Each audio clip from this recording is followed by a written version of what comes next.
বিপাকে পড়ে গেলেন ব্লেসিং মুজারাবানি।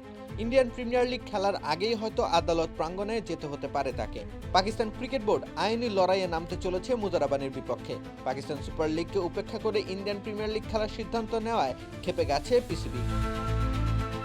মুস্তাফিজুর রহমানের বদলি হিসেবে কলকাতা নাইট রাইডার্স মুজারাবানিকে দলে নেওয়ার ঘোষণা দেয়, অথচ আগে থেকেই তিনি পাকিস্তান সুপার লিগের দল ইসলামাবাদ ইউনাইটেডের সাথে চুক্তিবদ্ধ ছিলেন। 1,10,00,000 পাকিস্তানি রুপির বিনিময়ে তাকে দলে ফেরায় ইসলামাবাদ। মূলত ওয়েস্ট ইন্ডিজের পেসার শ্যামার জোসেফের বদলি হিসেবে সুযোগটা পেয়েছিলেন মুজারাবানি। তবে টি-20 বিশ্বকাপে দারুণ পারফরমেন্সের পর মুজারাবানির ডাক আসে আইপিএল থেকে। কলকাতার শূন্যস্থান পূরণের লোভনীয় প্রস্তাব নাকচ করতে পারেননি মুজারাবানি। 94% চিনিযুক্ত অরেঞ্জ ড্রিঙ্কস না, নিন জিরো ক্যাল অরেঞ্জ ড্রিঙ্ক পাউডার। যার কারণে তিনি পিএসএল কে উপেক্ষা করে আইপিএল খেলার সিদ্ধান্ত নেন। তবে এতে করে মুজারাবানি পিএসএল এর চুক্তি ভঙ্গের অপরাধ করেছেন বলে জানিয়েছে পিসিবি। এ কারণে আইনি লড়াইয়ে নামার হুঙ্কার দিয়েছে পাকিস্তান ক্রিকেট বোর্ড। মুজারাবানিকে ঘিরে এমন উত্তেজনাকর পরিস্থিতি সৃষ্টি হয়েছে মূলত সময়ের কারণে।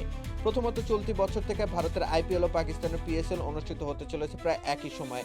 26 মার্চ শুরু হবে পিএসএল, 28 মার্চ যাত্রা শুরু করবে আইপিএল।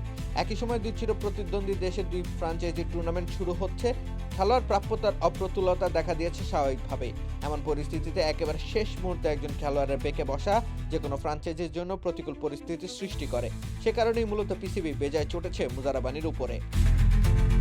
রাকিব হোসেন রুম্মান, খেলা 71।